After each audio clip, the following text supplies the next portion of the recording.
Mas eu queria que você pegasse a sua ministração, e eu queria pedir a todos os líderes de célula que fizessem um esforço para que todos os seus discípulos tivessem a ministração na mão, para que possam, de mão dessa ministração, estudar, ler, crescer. Vamos abrir a palavra de Deus em Josué capítulo 9.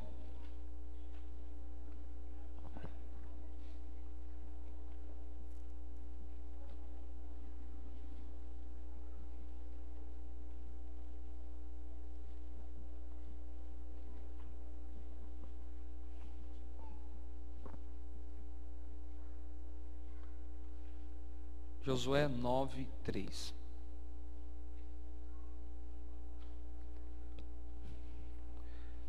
Mas, amém, irmãos?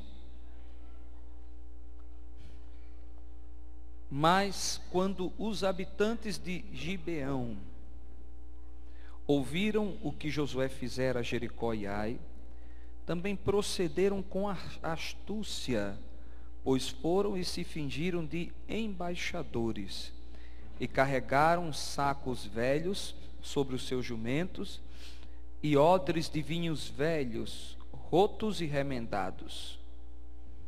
Roto quer dizer rasgado. E sobre os seus pés, sapatos gastos, e com vestes velhas sobre si.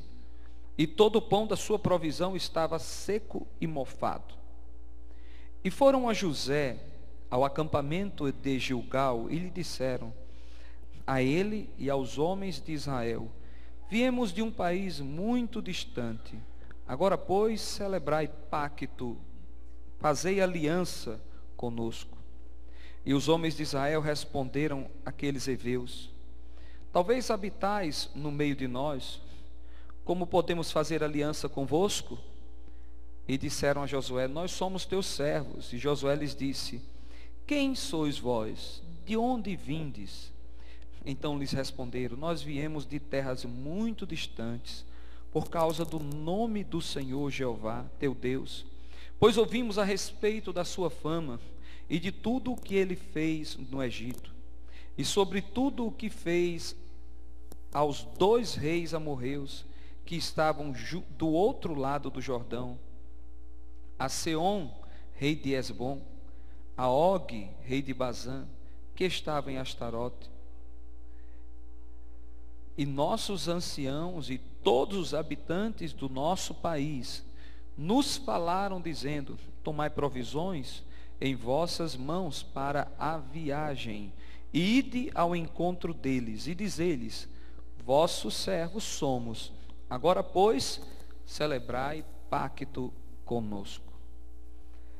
Este nosso pão o tomamos agora, ainda quente, de nossas casas, para a nossa provisão. E no dia em que partimos para vir ao vosso encontro, mas agora, eis que já está seco e mofado. E estes odres de vinho, também os enchemos, e eram novos, mas eis que já estão rotos. E estas nossas vestes e os nossos sapatos já estão gastos por causa da longa viagem. E os homens de Israel tomaram das suas provisões e não pediram conselho à boca do Senhor. E Josué fez paz com eles e celebrou com eles uma aliança para deixá-los viver. E também os príncipes da congregação lhes fizeram juramento. Sucedeu que a cabo de 3 dias, depois de celebrar o acordo, souberam que eram vizinhos e que habitavam entre eles. Pois os filhos de Israel empreenderam viagem e chegaram às suas cidades ao 3º dia. E eis que suas cidades eram Gibeão, Querifa, Quiriate Jearim. E os filhos de Israel não os feriram, porque os príncipes da congregação lhe juraram, pelo Senhor Jeová, Deus de Israel, e toda a congregação murmurava contra os príncipes. Então todos os príncipes disseram à congregação, nós juramos diante deles pelo Senhor Jeová, Deus de Israel, portanto agora não podemos tocá-lo. Vamos orar, irmãos. Senhor, Que o Senhor nos ajude a viver em santidade e que fujamos das alianças profanas. Rogo isso, Pai, no nome de Jesus. Amém. Queridos,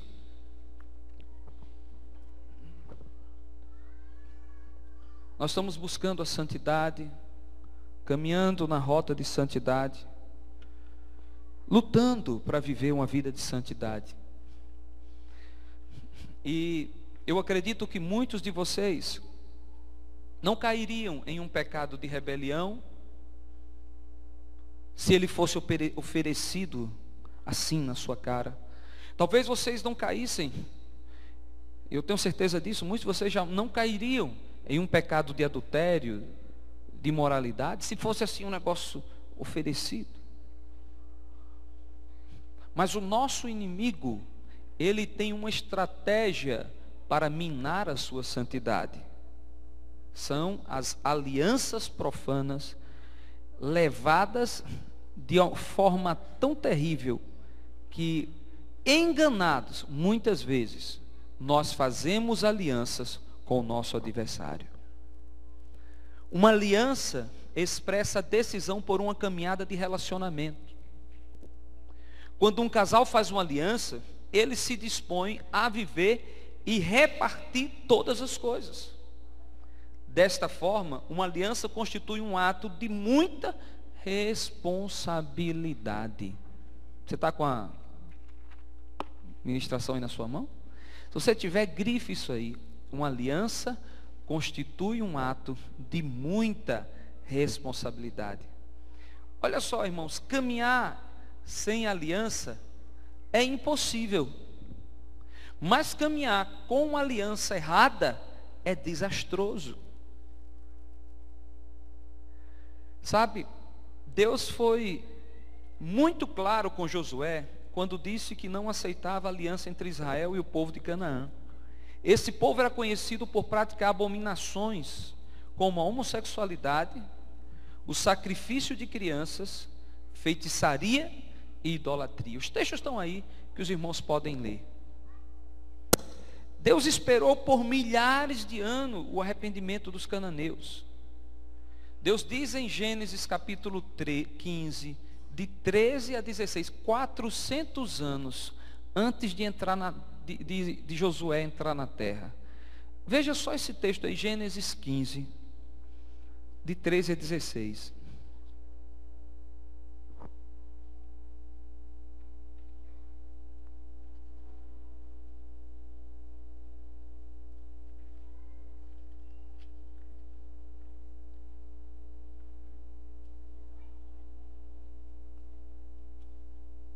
Abriu aí?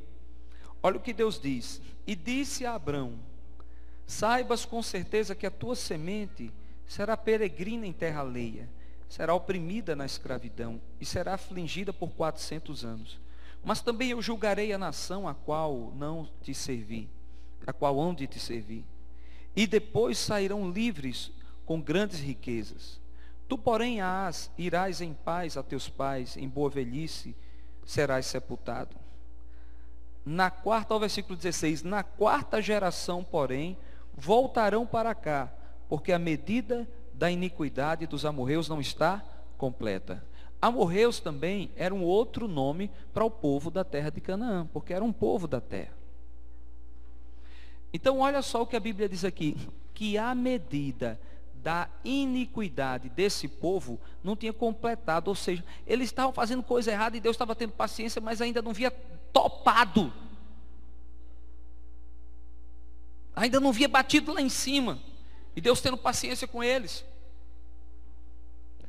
Eu queria dizer uma coisa a vocês, irmãos, tem muita gente que não é consumido porque Deus ainda tem paciência, mas um dia o limite de Deus aparece. Esse era o caso dos gibeonitas e de todos os que habitavam em Canaã, por causa das práticas de abominação deles.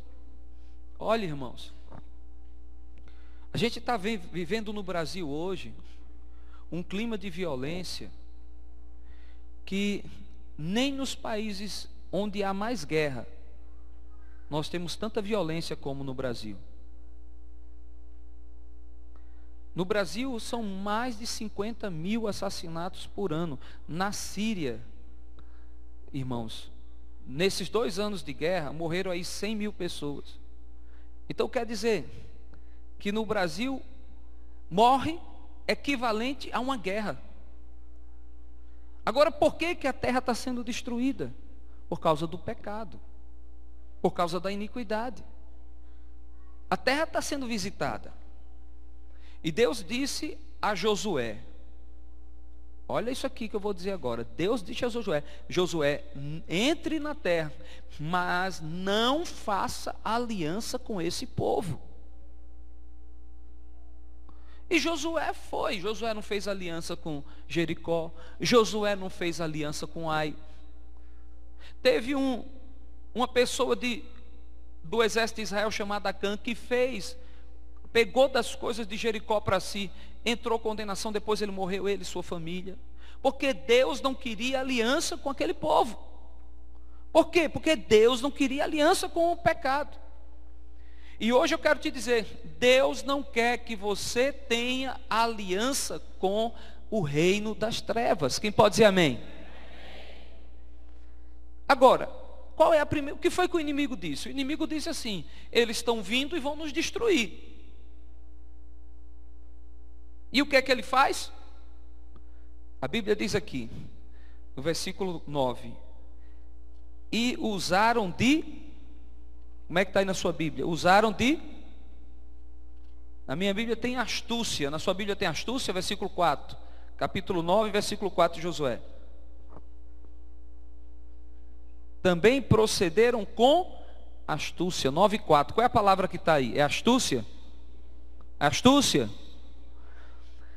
Astúcia significa comportamento de quem pratica a maldade, especialmente enganando outras pessoas.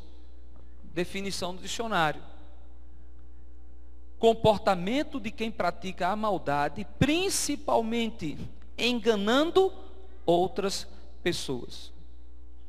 Então, o inimigo, olha só, meu filho e minha filha, o inimigo agiu com astúcia para produzir uma aliança com o povo de Deus e assim prender o povo de Deus. Amados, nós temos que saber que o nome de Satanás é enganador. Então vamos ter cuidado, para que não venhamos, irmãos, ser aliançados com pessoas astuciosas, entrarmos em situações que vão comprometer a nossa vida. Cuidado, meus irmãos. Jesus diz em Mateus capítulo 7, versículo 20, pelos frutos vocês os conhecerão. O pecado dos gibeonitas foi, irmãos, dos israelitas, digo, foi não ter consultado a Deus. Eles conversaram bastante, gostaram do que viram, se animaram. Mas no versículo 14 diz aqui, ó, e os homens de Israel tomaram das suas provisões e não pediram conselho à boca do Senhor. Entraram numa aliança sem pedir conselho por causa da astúcia. Irmãos, eu passei muitos anos pagando dívidas por causa de um gibeonita que chegou na minha porta e eu fui na conversa dele.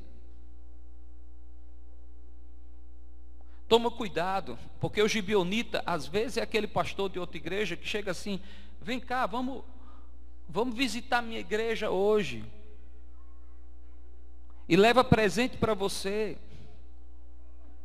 e fala para você, minha igreja é tão pequenininha, a sua é tão grande, usando de astúcia. Cuidado no trabalho. Aquela pessoa no trabalho, um dia desse eu estava com um homem, ele não é crente, nem é daqui de Parnamirim, é de Natal, e ele atendeu o telefone, eu acho que eu contei esse testemunho aqui na igreja. Ele atendeu, se eu contei vocês confirmam, ele atendeu o telefone, oi, tudo bom? Tá, tchau, desligou. Daqui a pouco atendeu outro telefonema, Oi, minha querida, você estava muito lindona hoje. Aí eu parei assim, fiquei olhando. Quem foi essa primeira pessoa que ligou para tu? Foi minha mulher. E essa segunda, a vendedora de cima. Que engano.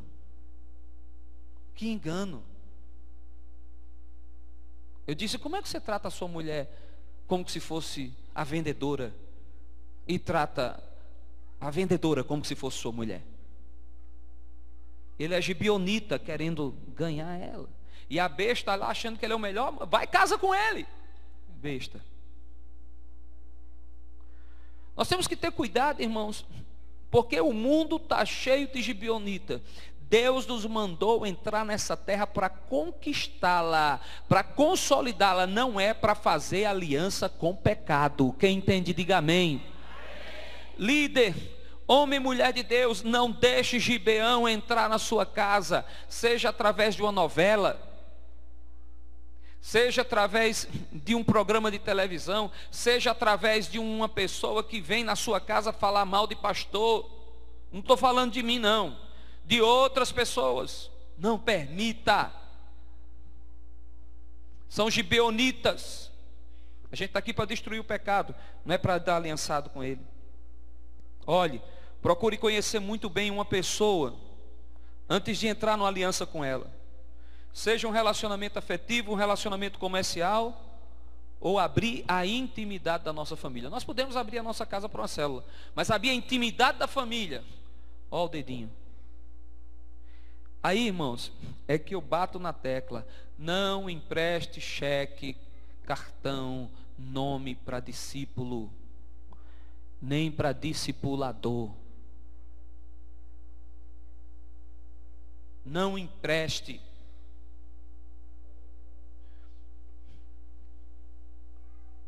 Olha, meus irmãos, esses dias eu precisei ser avalista do meu pai. Ele tem mais de 65 anos e eu precisei ser avalista dele. Eu estou aberto a que situações aconteçam, porque existe a hora da necessidade. E se você chegar em uma situação onde você vê um irmão e você vai tirar um empréstimo para ele pagar, pelo amor de Deus, saiba quem é o seu irmão. Uma vez um irmão aqui da igreja me abençoou com 48 meses. E em 48 meses, que são 4 anos, eu não atrasei um dia o irmão. Digo isso e não é para parecer, é para a glória de Deus. Agora, irmãos, um medo, um temor tão grande dentro do meu coração que eu tremia. Eu disse, meu Deus, foi um socorro que ele me deu. Então, muito cuidado, qualquer nível de aliança. Aí uma doidinha e um doidinho vão e se casam, botam a aliança no dedo. Depois, como é que fica? Cuidado. Olha para o teu irmão e diz assim, cuidado com gibeonita. Eu queria tanto que isso pegasse aqui na igreja. Diga para o seu irmão, cuidado com gibeonita. Líder de célula, nós somos importantes. Se a gente conseguir colocar essa linguagem na boca do nosso povo, quando um gibeonita aparecer, você vai dizer para ele assim, cuidado com gibeonita, viu? Fala para o teu irmão aí, cuidado com gibeonita. Diga, ele usa de astúcia. Uma outra coisa, a astúcia deles estavam em disfarces.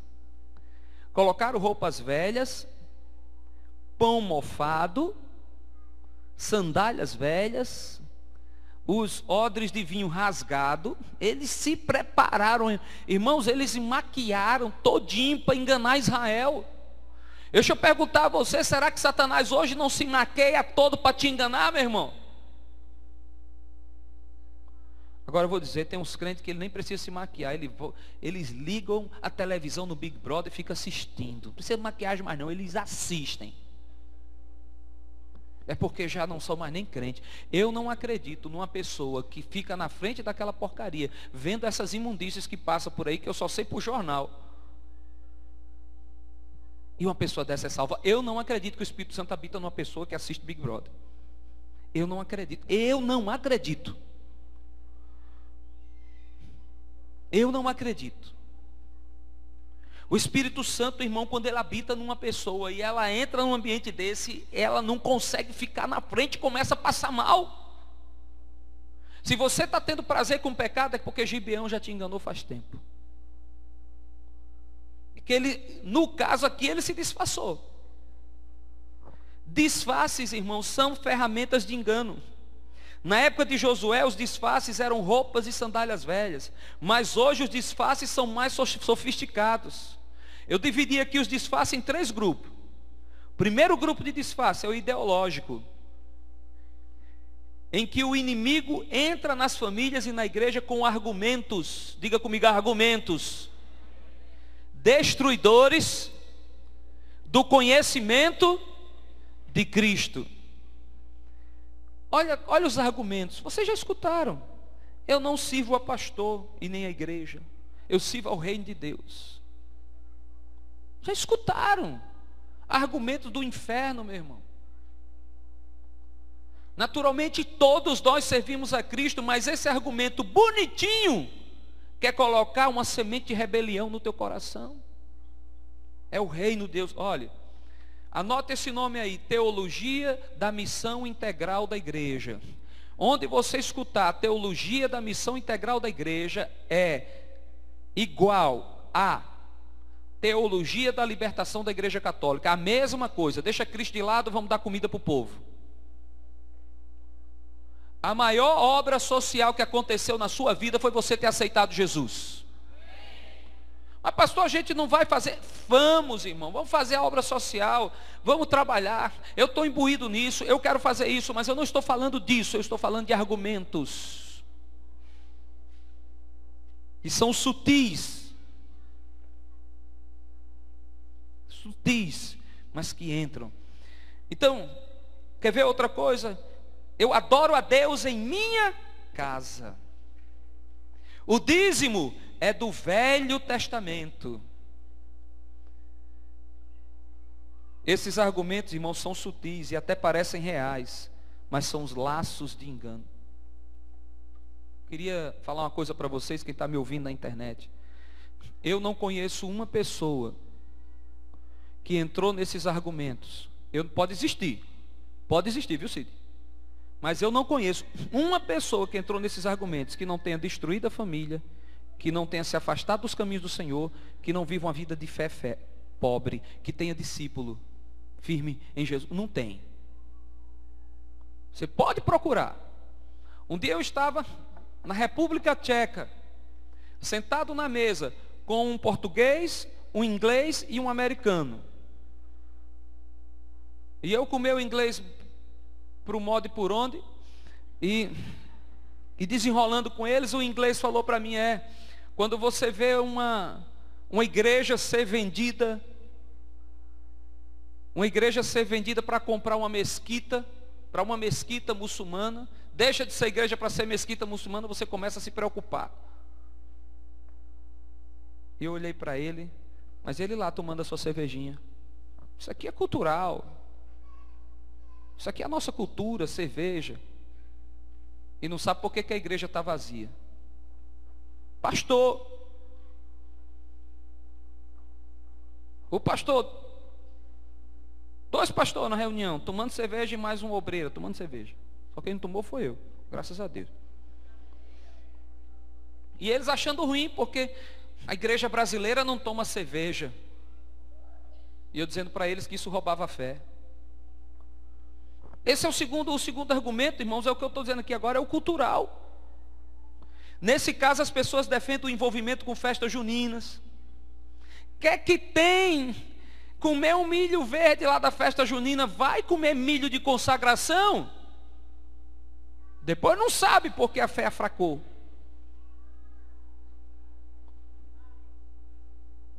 Vai dançar quadrilha, porque é cultura. Vai pular carnaval porque é cultura. Eu escuto isso direto, irmãos. Eu vou botar minha arvorezinha de Natal, botar as bolinhas na minha casa porque é Natal de Jesus Cristo. Onde é que está Jesus na árvore?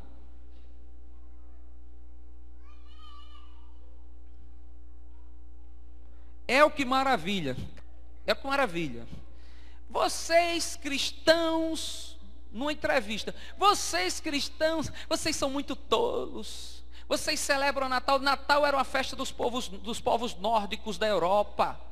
A capa de Papai Noel é que quando um jovem, ele tinha que fazer o ritual de passagem dele, ele tinha que matar o urso, e ele matava o urso, colocava a capa por cima dele, e a capa era vermelha porque era a pele do urso ensanguentada.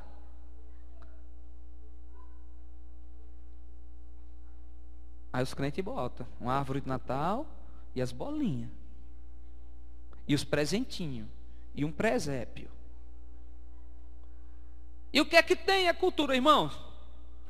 Eu quero que você entenda uma coisa. Cultura significa culto. Nós servimos a um Deus, nós temos uma palavra e nós andamos nessa palavra. E nós nos posicionamos nessa palavra. Nunca foi mandado nessa palavra celebrar Natal. A Bíblia manda celebrar tabernáculos, manda celebrar Sucote, manda celebrar Páscoa, que é tabernáculo, Sucote é tabernáculo, Shavuot, manda celebrar todas essas festas, Hanukkah, mas não manda celebrar Natal. As pessoas vão celebrando, e aí enfraquece o princípio, e vão começando a ter problemas. Irmãos, esse é o segundo argumento, que é o cultural. Eu estou falando dos disfarces, entendeu? Então o Natal é uma festa disfarçada de cristã, meu irmão. Você já notou como o Natal, ele é depressivo? Você entra no shopping e aquelas musiquinhas dá vontade de chorar.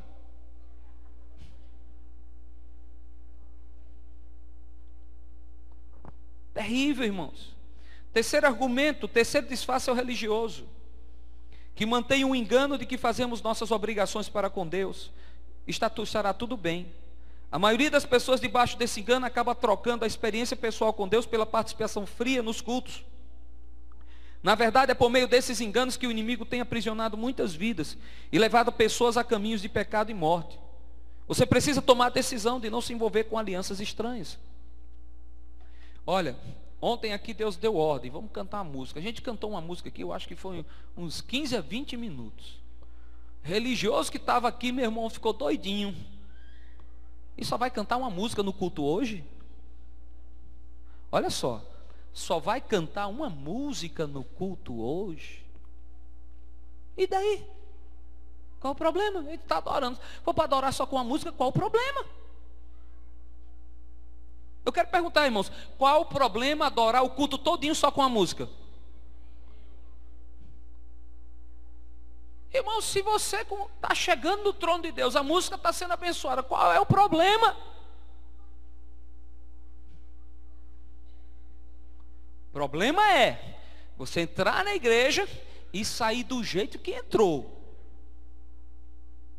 É problema. Mas o terceiro argumento é o religioso. Eu vou cumprir minhas obrigações. Eu dou meu dízimo, dou minha primícia, dou minha oferta. Eu não perco um culto, eu estou lá. Pronto. Argumento. Não aceita na tua mente, não. Esse argumento, irmãos, religioso, ele é muito complicado. Porque a pessoa, você não tem nem o que dizer para ela, ela faz tudo certo. Ela é tão certa que ela não precisa nem de Jesus. Certo. Às vezes eu lido com as pessoas dessas assim, eu fico, Deus, tem misericórdia, Senhor. Diga engano. Filhos, digam engano. Quais as consequências do engano? O versículo 19 diz assim: então todos os príncipes disseram, o 18, que eu não coloquei aqui no texto, mas o 18 diz, e os filhos de Israel não os feriram, porque os príncipes da congregação lhe juraram pelo Senhor Jeová, Deus de Israel, e toda a congregação murmurava contra os príncipes. Então todos os príncipes disseram à congregação, nós juramos diante deles pelo Senhor, Deus de Israel, portanto agora não podemos tocar neles. Qual a consequência desse engano? São duas.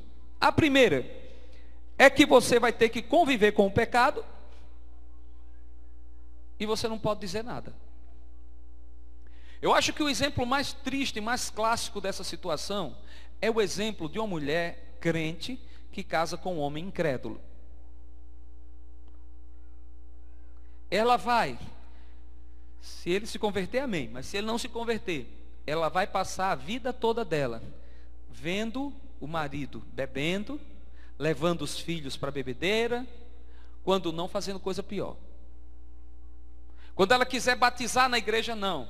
Quando ela quiser levar o menino para a igreja, não vai levar para a igreja, não. Vai levar na igreja tal da minha mãe, do meu pai, que tem que ser batizado. E ela tem que assistir, porque entrou numa aliança equivocada. Israel entrou numa aliança. Israel, irmãos, preste atenção nisso, que coisa. Israel teve que conviver toda a sua existência na terra com os gibeonitas. Deus colocou os gibeonitas como servidores de Israel, catadores de lenha e lavadores de pés, servos. Eles iam pegar água e lenha para Israel. Mas eles tiveram que conviver a vida toda com os enganadores. Mas o problema não é só esse, porque Deus mandou tirar da terra, mas eles tiveram que conviver. O problema não é só esse. O problema é que esses enganadores, que usavam o nome do Senhor, eles matavam crianças, sacrificando criança a Moloque. Eles tinham as práticas de feitiçaria, de idolatria e de imoralidade da terra. Então agora, não somente conviver, mas aí Israel começou a ver os filhos aprendendo as práticas dos gibeonitas. Vamos dar uma palavra aqui para os pais. Não entre em aliança se você não quer ver o seu filho, a sua filha sendo contaminado. Não entre em aliança, líderes de célula, com determinadas situações, se você não quer ver a sua célula contaminada. Não entrem em alianças, jovens, que são alianças em julgo desigual, se vocês não querem ter um futuro, uma situação complicada na sua vida. Alianças, irmãos, elas podem destruir a nossa caminhada de santidade. Então por isso precisamos refletir sobre isso. A única aliança que nos guarda e nos defende é aquela aliança que aponta para Cristo e que passa por Ele. Dê um aplauso ao Senhor se você crê nessa palavra. Vamos ficar de pé, irmãos. Levante sua mão para o céu. Irmão, essa palavra, eu orei a Deus, eu disse: Deus, eu preciso de uma palavra para a tua igreja. Toda palavra eu oro, mas hoje eu orei assim, eu disse: Deus, me dá essa palavra, Pai. Levante a sua mão para o céu. Diga assim: meu Deus, eu recebo essa palavra e eu quero te pedir agora, meu Deus, me livra da mão do gibeonita. Diga: meu Deus, me livra da astúcia de Satanás. Diga: meu Deus, não deixa, Senhor, que o meu coração seja enganado, que o meu coração seja ludibriado, Senhor. Senhor, eu não quero em minha vida sofrer mais com alianças equivocadas. Diga: Deus amado, me dá forças para suportar as duras provas das alianças com quem eu já me envolvi. E eu te peço, Senhor, tem misericórdia da minha família e da minha casa por causa dessas alianças. Os líderes de célula orem comigo. Diga: meu Deus. Discipuladores e líderes de célula, diga assim: meu Deus, não permita que em minhas alianças as pessoas que o Senhor me deu para pastorear sejam destruídas. Deus amado, eu te rogo, Senhor, que o Senhor venha com misericórdia, porque hoje chegou o entendimento na minha vida, e eu não vou ter mais a aliança com o gibeonita.